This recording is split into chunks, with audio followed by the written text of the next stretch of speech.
Désolé.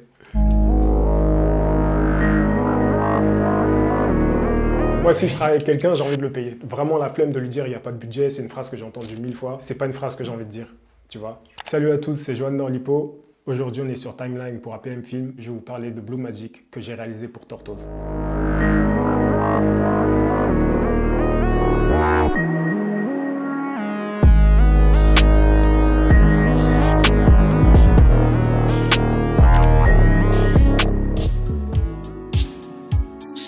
Tu dormiras pas chez toi. Les étoiles brillent, tu t'illumines d'en bas. Sweet pep, t'aimes tant le danger. Ouais, alors d'abord j'ai commencé par la photo. Je savais que les clips c'était un bourbier que je voulais pas gérer. Un clip c'est beaucoup de travail, tu vois, en amont et après, tu vois. Donc là on est dans un truc où il y a beaucoup de réals indépendants qui font tout eux-mêmes. Moi je fais encore ça. Je travaille très peu avec les boîtes de prod, tu vois. C'est-à-dire on t'envoie le son, tu fais le moodboard, tout ça. Tu fais la prépa, tu cherches les figurants, la location. Où est-ce que tu vas tourner? S'il y a des billets à prendre, tu les prends. Si tu vois, tous ces trucs-là faut gérer. Après sur le tournage, tu réalises, tu cadres, tu fais ta lumière. Il n'y a pas les budgets pour. Moi, si je travaille avec quelqu'un, j'ai envie de le payer. Vraiment la flemme de lui dire il n'y a pas de budget, c'est une phrase que j'ai entendue 1000 fois. C'est pas une phrase que j'ai envie de dire, tu vois. Au pire, un stagiaire, s'il est chaud, pourquoi pas, tu vois. C'est déjà arrivé que je prenne des stagiaires, tu vois. Trouver un stagiaire qui va faire ta déco, un stagiaire qui va faire ta lumière, ça commence à faire beaucoup de monde. Je voyais de loin que c'était un peu relou, tu vois. Sauf qu'il y a eu une opportunité que je ne me suis pas vu refuser. Ça a été de travailler avec DC's. À l'époque, en 2012, DC's faisait son retour avec Lucide. Et on avait un ami en commun qui nous a présenté, qui m'a surtout demandé est-ce que t'es chaud de travailler avec DC's. Ça a été clair dès le début, tu vois. Il a pas de budget, mais il veut faire des choses simples, juste des belles images, tu vois. Et moi, j'ai dit, bah, vas-y, feu, hein, parce que DC's, enfin, tu vois, il m'a marqué quand j'étais petit, tu vois. Pour moi, j'avais plein de choses à apprendre de lui, tu vois. Et à l'époque, j'étais en binôme. J'avais quelqu'un avec moi, un mec qui s'appelle le Néocrate. Donc, on faisait ça à deux, tu vois. Même aujourd'hui, j'aimerais bien, des fois, avoir un petit binôme avec moi. C'est séparé parce que moi, je me suis plus investi dans le clip et lui a pris une autre direction, tu vois. Juste une dernière fois. Et du coup, avec DC's, ça a été de l'entraînement en fait. Donc les premiers clips là, honnêtement, j'en suis pas fier du tout, tu vois. Quand je les regarde, j'ai envie de mourir. Mais il y a eu, ça a été le point d'Agravillon, tout ça, le chat de boxing, la Luciole, mon amour. Et tu vois, ça a été beaucoup de clips. Des projets, on ne fait jamais de trêve. Pendant ce temps, le bonheur. T'es parano, la suite, son corollaire. Ton discours est victimaire, tu cèdes à la colère. Pas de l'ancienne ni de la nouvelle, moi je suis de l'éternelle école. Shot de boxing. Genre toutes les 2 semaines, je crois, 2-3 semaines, on sortait des trucs. J'ai appris du coup plein de choses très vite. Après, j'ai quand même mis du temps à être satisfait de mon travail, tu vois. Personne pourrait te faire changer. Et en fait, Tortoise, du coup, c'est lui qui est venu à moi. Il avait un clip que j'ai fait pour un pote à moi qui s'appelle Luni, et je. Ils mentent et prétendent être en love. Oh yeah, j'espère que tu sais que... Il a aimé la vibe qu'on a mis dans ce clip. Moi, c'était un truc en plus sur ce clip de Luni. J'expérimentais entre guillemets, c'était un terrain sur lequel j'étais jamais allé. Là, on s'est connecté. Il m'a proposé tout de suite de faire Camila, qu'on a tourné en Colombie. Donc, c'est le premier truc que j'ai fait avec Tortoise.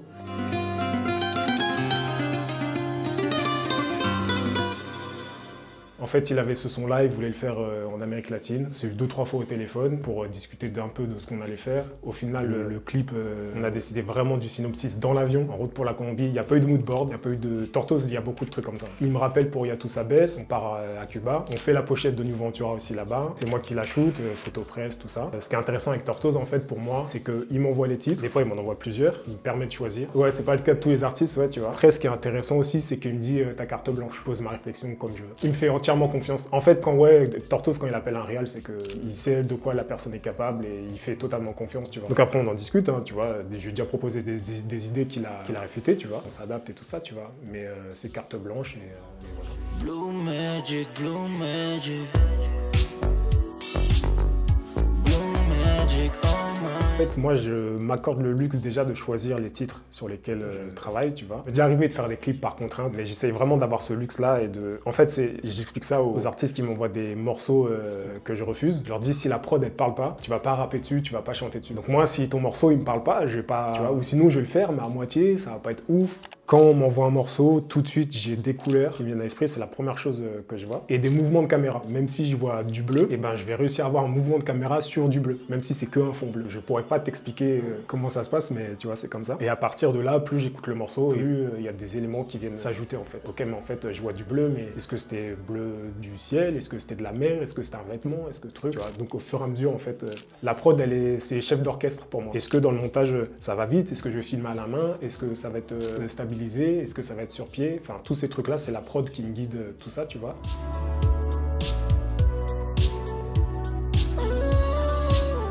Blue Magic, en fait, c'est beaucoup d'impro. On discute un peu, tu vois. Par exemple, il me dit, il avait vu un clip de Dio. Sur les vitres d'une voiture, c'était du plastique.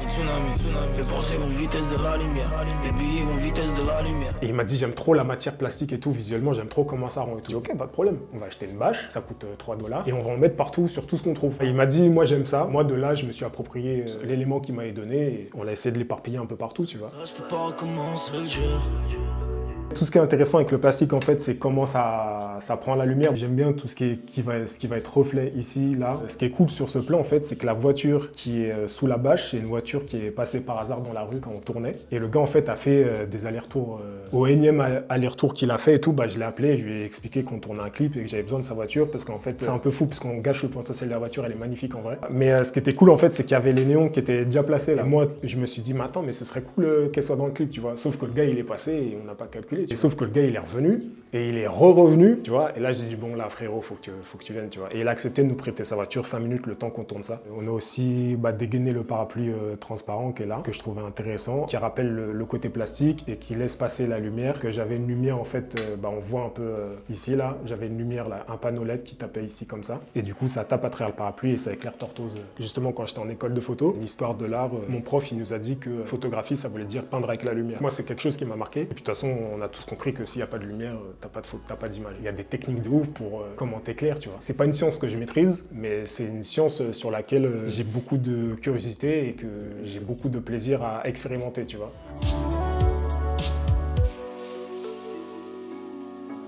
Ça, je peux pas recommencer. C'est un plan qu'on a shooté peut-être 11 mois après le tournage à Montréal. C'est un plan qu'on a tourné à la plage à Saint-Malo. Entre le moment du tournage et le moment où Tortoise voulait sortir le clip, il avait perdu 15 kilos. Quand il voyait la V1 du clip, il disait vraiment, en gros, moi je le sens pas et tout. Donc sur ces plans-là, il a 15 kilos de moins. Et en fait, on a repris le concept du plastique. Tu vois, en fait, on a accroché le plastique à ses épaules ici et il descend le long de ses manches là pour dépasser en fait. Il dépasse et il bouge au gré du vent en fait. Tu vois encore cette coupure ici. Là, on a un panneau LED là qui vient l'éclairer. Tac. Ouais, ces panneaux LED, c'est des trucs que j'ai investi moi-même et surtout en fait, j'aime beaucoup tout ce qui est spontané dans mes tournages. Je veux dire que j'ai plein de matériel, j'ai des ventouses, j'ai mon stabilisateur, j'ai mes panneaux LED, j'ai le caisson étanche aussi pour mettre l'appareil photo dedans, tu vois. Et quand je vais sur un tournage, je ramène tout parce que je sais pas ce qui peut se passer dans ma tête et je sais pas ce qu'il peut y avoir comme idée. Et après, à l'étalonnage, j'ai poussé tout ce qui est orange ici là. J'ai tiré les bleus pour que ça se voit bien. C'est de la bricole, mais tu vois, mais j'étalonne, donc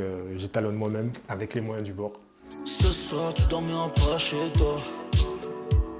Ce plan-là, il fait partie des reshoots aussi qu'on a fait 11 mois après le vrai tournage. Ce plan-là, il a été fait en fait dans l'aquarium de Saint-Malo, où il y a une pièce qui est fantastique. En fait, c'est une pièce à 360 degrés. Il y a les requins, les tortues, tout ça qui se baladent. Donc nous, on y est allé, on s'est dit, vas-y, j'ai mon petit appareil photo, enfin mon petit boîtier, pas d'autorisation, 2-3 playbacks. Au pire, on va nous virer et on dira, excusez-nous. Ce qu'il faut savoir, c'est que c'est un lieu du coup public, donc il y avait des gens. Donc Torto, je lui demande, t'es chaud, ça te dérange pas et tout. Il dit, moi, je m'en bats les reins, il n'y a pas de problème et tout. Et en termes de lumière, c'était très relou parce qu'il y avait juste en fait une espèce d'applique là au-dessus, donc c'est pour ça que la lumière je la trouve un peu trop franche. J'aurais bien mis une diff, tu vois, quelque chose pour que ce soit moins fort, surtout que les gens en fait visitaient. Donc j'ai des rushs où t'as des petits en fait ici là qui viennent faire leur live. Et j'étais au stabilisateur en fait, donc je faisais vite fait des travelling avant-arrière. Le playback, je crois que il y a un téléphone là dans sa poche là. Ce qui était marrant, c'est qu'il y avait aussi ma femme et ma fille a fait des plans d'insert qu'on voit dans le clip. Du coup c'était justement pour rappeler les plans de la meuf qui sont dans l'eau. Et puis c'est surtout, on va pas se mentir, c'était pour l'esthétisme en fait.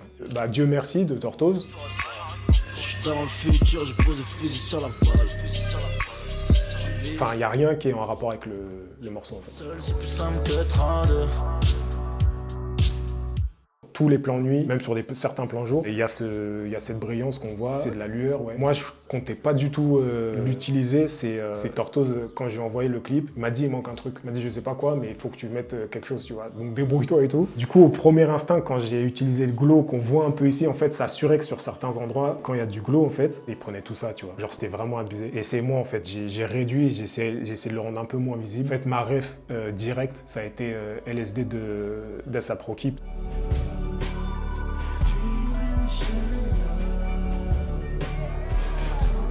Parce que je trouvais qu'on était un peu dans toute proportion gardée, dans le même univers où il y avait un côté très coloré et lumineux de nuit.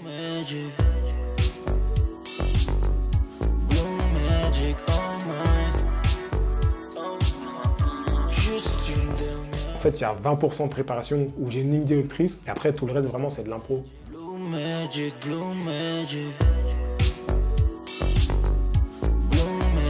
Et on est allé sur le parking du Leclerc de Saint-Malo pour être tranquille, pour avoir de l'espace. Moi, j'avais plusieurs personnes. Du coup, en gros, là, il y a la bâche qui est accrochée à un poteau. Ici, bah, du coup, il l'a lâché sur le plan, mais en fait, on a mon pote Luni qui tient la bâche. Ici, on a une pote à Wam. Et là, on a mon beau-frère. Enfin, c'était tenu par 4 points. Et en gros, en termes de lumière, là, derrière Tortoise, ici, là, on a un panneau LED qui tape en rouge. Ici, en bleu. Et là, on a du vert. Et je les ai orientés de manière à ce qu'ils tapent un peu sur la bâche. Comme ça, avec le mouvement, en fait, ils faisaient du mouvement et comme ça faisait des vagues et du coup ça faisait quelque chose que je trouvais fantastique.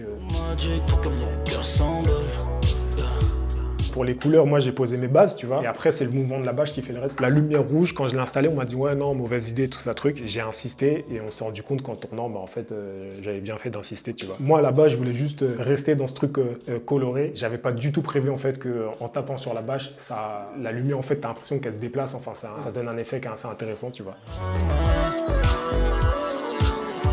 Juste une dernière fois. Du coup, je fais mes montages tout seul. C'est très dur pour moi de déléguer en fait. Parfois, ça me servirait, tu vois, il y a des effets de montage. Même dans la narration, je suis sûr que ça m'aiderait d'avoir un monteur, tu vois. Et puis quelqu'un qui a le recul aussi, tu vois, parce que quand tu réalises tes clips, que tu cadres, enfin que tu fais tout seul, t'as de l'affection pour... t'as une espèce d'attachement avec tes rushs. Fois, tu veux placer tes rushs juste parce que tu sais que t'as galéré à le faire et c'est hors de question qui passe à la trappe et tout ça. Alors qu'en fait, des fois, ça dessert ton truc, tu vois. J'apprends à me dire, bon, le truc, il est pas assez efficace. Faut que ça dégage, tu vois. Je travaille avec Adobe Premiere, ouais, je trouve que c'est instinctif. J'ai essayé une fois Final Cut, j'ai fermé tout de suite, tu vois. Alors que Premiere, quand j'ai ouvert, ça m'a paru simple, tu vois. Ouais, j'ai appris tout seul, bah c'est pareil, hein, tu vois. Quand j'ai commencé avec D6, bah fallait monter nous-mêmes nos trucs. Et en vrai de vrai, non, je vais dire un truc, les montages, je les ai appris avec un mec qui s'appelle Richie Beat. C'est un beatmaker, ouais. Freeze Corleone, Kobalade, c'est lui. Différent, tu vois, j'ai samplé des choses que je ne fais pas, tu vois, j'ai samplé une voix.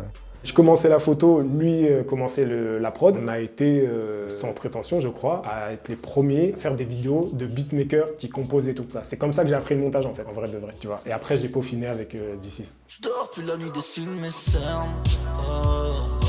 Ce que j'aime, c'est découvrir les rushs. Ensuite, j'aime bien dérusher tout ce qui est plan d'insert. Et après, ça commence à me saouler, je vais pas te mentir.